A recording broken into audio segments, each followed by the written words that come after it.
আজি মই সৰস্বতী পূজাৰ কাৰণে এটা আউটফিট বনাবলৈ গৈ আছো।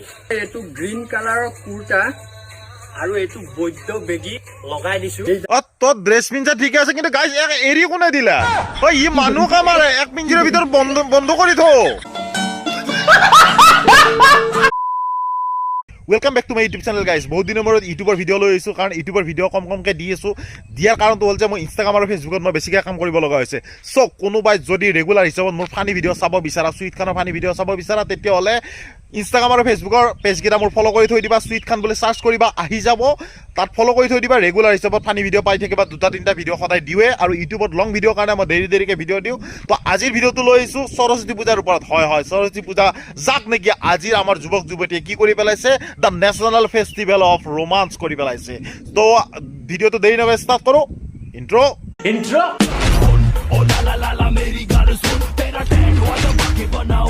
তো গাইজ চাওঁ, সৰস্বতী পূজাৰ দিনা এওঁলোকে আহি কেনে বিদ্যাৰ দেৱীক বিচাৰি ফুৰিব লাগে। এহাঁতে বিচাৰি আছে কি?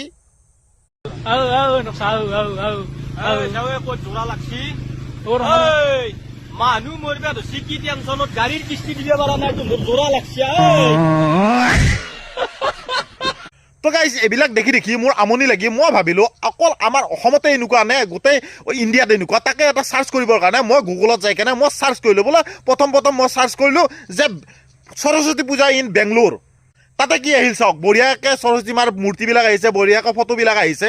তাৰপিছত মই ভাবিলোঁ যে বেংলোৰটো চাৰ্চ কৰিলোঁ, কিজানি বেলেগতো বেলেগ হ'ব পাৰে। মই এইবাৰ কেলকাতা চাৰ্চ কৰিলোঁ, আমাৰ ওচৰতে সৰস্বতী পূজা ইন কেলকাতা। যেতিয়া সৰস্বতী পূজা ইন কেলকাতা মাৰিলোঁ, তেতিয়া কি ৰিজাল্ট আহিলে চাওক। এইবিলাক সৰস্বতী মাৰ কি ধুনীয়া ধুনীয়া মূৰ্তি, কি ধুনীয়া ধুনীয়া ফটো, ইয়াতে পূজা কৰি থকা পণ্ডিতবিলাকৰ ফটো, সকলোবিলাক দেখাইছে। কিন্তু যেতিয়া মই চাৰ্চ কৰিলোঁ সৰস্বতী পূজা ইন আছাম, তেতিয়া চাওক কি ওলালে। এই ফটোখন হ'ল আমাৰ পাৰ্মানেণ্ট ফটো। এই ফটোখন নহ'লে সৰস্বতী পূজাই নহ'ব। সৰস্বতী পূজাৰ পিছদিনা নিউজ বাজক বা বাতৰি কাকতত আহক, য'তেই যি নাহক কিয়, এই ফটোখন 100% আহিবই। এই বেকাকৈ থকা এই ছোৱালীকেইটা নহ'লে সৰস্বতী পূজাই নহ'ব।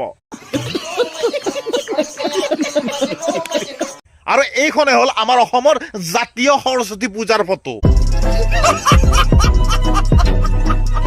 তো চাওক আপোনালোকে, আমাৰ অসমৰ সৰস্বতী পূজা মাৰাৰ লগে লগে গুগলে কি দেখাইছে যে কাৰোবাৰ বাইকৰ পিছত কোনোবা গৈছে, কোনোবা ক'ৰবাত জোৰা লাগি বহি আছে, কোনোবা ক'ৰবাত পাৰ্কত বহি আছে, কোনোবা ফুৰিব গৈছে।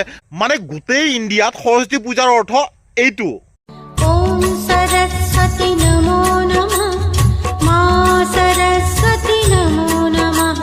আৰু আমাৰ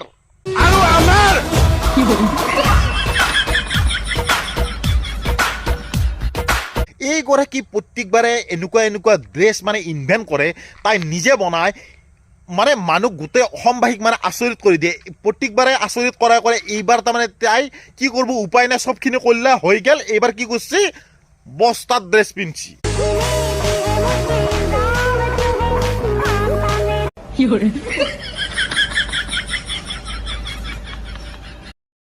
গাইজ মই এটা কথা চিন্তা কৰিছো, এই যেনেকুৱা ড্ৰেছ ইনভেণ্ট কৰিছে মনীষ মালহোত্ৰা ফেল। মই ক'লো নহয়, মনীষ মালহোত্ৰা ফেল। এই বস্তাত ড্ৰেছ পিন্ধি ওলাই পেলছি। মাকে ধান ভৰাই থৈছিল বস্তাত, সেই ধান আজৰি কৰি বস্তা লৈ দৰ্জীক দি চিলে লৈ পিন্ধি আহিছি। আৰু সৰস্বতী পূজাৰ দিনা তহঁতে যিমানে সৰস্বতী মাক পূজা নকৰাকে বোলে মোক পঢ়া শুনাত ভাল কৰি দি, মোৰ মেট্ৰিক ভাল কৰি দি, বা মোৰ বাকী এক্সাম মোৰ ভালকৈ পাছ কৰি দি, কোনো কাৰণত তহঁতক নেদে। তহঁতক দিব কে? কাক দিব জানা? যোনে তহঁতক মেকআপ কৰি দিছে সিহঁতক দিব আশীৰ্বাদ। কাৰণ গোটেই বস্তু সিহঁতে কৰিছে তহঁতক ভাল দেখা কৰিবৰ কাৰণে। আৰু মই এটা কথা কৈ থৈ দিলোঁ ল'ৰাবিলাকক, তহঁতে যোনদিনাই য'তে যি আপি নাচাৰ চাহ আহিলা, তহঁতৰ নিজৰ কথা ক'ব লগা কথা নাই। কিন্তু সৰস্বতী পূজাৰ দিনা আপি নাচাবি, ঠগ খাই মৰবি। আজি মই সৰস্বতী পূজাৰ কাৰণে এটা আউটফিট বনাবলৈ গৈ আছো। এইটো গ্ৰীণ কালাৰৰ কুৰ্তা আৰু এইটো বৈদ্য বেগী লগাই দিছো। তোৰ ড্ৰেছ পিনছা ঠিক আছে, কিন্তু গাইজ এৰি কোনে দিলা? ই মানুহ কামাৰে এক পিঞ্জিৰৰ ভিতৰত বন্ধ কৰি থো। এক গোটেই ড্ৰেছখিনি পিন্ধাৰ পিছত ইয়াৰ টোটেল আউটফিটটোত এক কেনেকুৱা দেখা হৈছে জানানে? গোটেই জহামাল্লা একফালে আৰু ই জহামাল্লা আল্ট্ৰা প্ৰ' মেক্স একফালে। ভাই দিলছে, তোক এটা কথা কম, তই জীৱনত বহুত আগুৱাই যোৱা, ঘূৰি নাহিবি কিন্তু। জেকেট বেঙেনা কালাৰৰ, শুজ, কেপ এড কৰিম, গ্লাছেছ এইটো শ্ৰী শ্ৰী লিখিছো যাতে মোৰ জ্ঞানৰ পৰিসৰ বৃদ্ধি হয়। আই সৰস্বতী মাইক এটাই মই প্ৰাৰ্থনা কৰিম মোৰ ফালৰ পৰা, ইয়াৰ জ্ঞানৰ পৰিসৰ বৃদ্ধি কৰি দিব নালাগে, বৰঞ্চ ইয়াৰ মাথাত এইগিলা যে আউটফিট বনোৱা যিগিলা জ্ঞান আছে এইখিনি নোহোৱা কৰি দিয়ে এটা পাই ই চলে কলে মাতছি।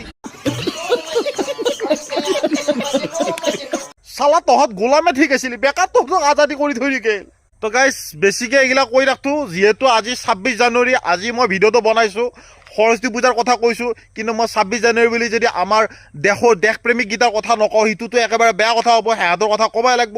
যিহেতু আমাৰ যিকেইটা দেশপ্ৰেমিক এহেঁতে গোটেই বছৰটো শুই থাকিব, শুই থাকি কেনে যিদিনাখনে 26 জানুৱাৰী বা 15 আগষ্ট আহিব সিহঁতৰ মানে ভিতৰৰ পৰা দেশপ্ৰেম মানে একদম উগাৰ মাৰি ওলাই আহে। মই আগতে কৈছোঁৱে যে এহঁতে থাকিব নোৱাৰে সিদিনাখনে পাগলা হৈ পেলাই ওলাই আহিব, পতকা চতকা লৈ একফাল পায়। এহঁতৰ কথাটো হ'ল ৰাস্তাইদি বাইকখন চলাই যাই থাকোঁতে এহঁতে এটাই কথা চিন্তা কৰি থাকে যে মোৰ তাত গুলি কিয় লগা নাই। আৰু যেতিয়া 15 আগষ্ট 26 জানুৱাৰী আহিব তাৰে একমাহমান আগৰ পৰাই এহঁতে দেশপ্ৰেমিক সেই দেশপ্ৰেমমূলক গানবিলাক শুনি থাকিব। আৰু এহঁতৰ কথাটো হ'ল চালা 4-5টা যদি গুলি খাব পাৰিলো হয় গুলি কেনেকৈ হয়। তো সকলোকে কৈছোঁ বেছি আৱেগিক হ'ব লগা দৰকাৰ নাই, আৰু ৰাতিপুৱা বেছি আত্ৰেণী নকৰিবি ওলাই অহাত, কাৰণ দেশ আগতে আজাদ হৈ আছে, তহঁতে আজাদ কৰিব লগা কোনো ধৰণৰ কথা নাই। তহঁতে আৰামত আহি বুট গাজি খাই ঘৰত গুচি যা। সংবিধান গোটেই সেইফালে ৰচনা কৰি থৈয়ে দিছি, তহঁতৰ একো কৰিব লগা ইয়াতে একো নাই। তহঁতে বুট গাজি খাই লাহে লাহে যাই থাক, এটা গুলি খাবা আহিবা ভালকে। তো গাইজ ভিডিঅ'টো যদি ভাল লাগিছে লাইক কৰিবা, শ্বেয়াৰ কৰিবা আৰু চেনেলটো ছাবস্ক্ৰাইব কৰি দিবা। ভিডিঅ'টো বেছি দীঘল নকৰিলোঁ। জয় হিন্দ, বন্দে মাতৰম, জয় আই অসম, জয় জুবিন দা।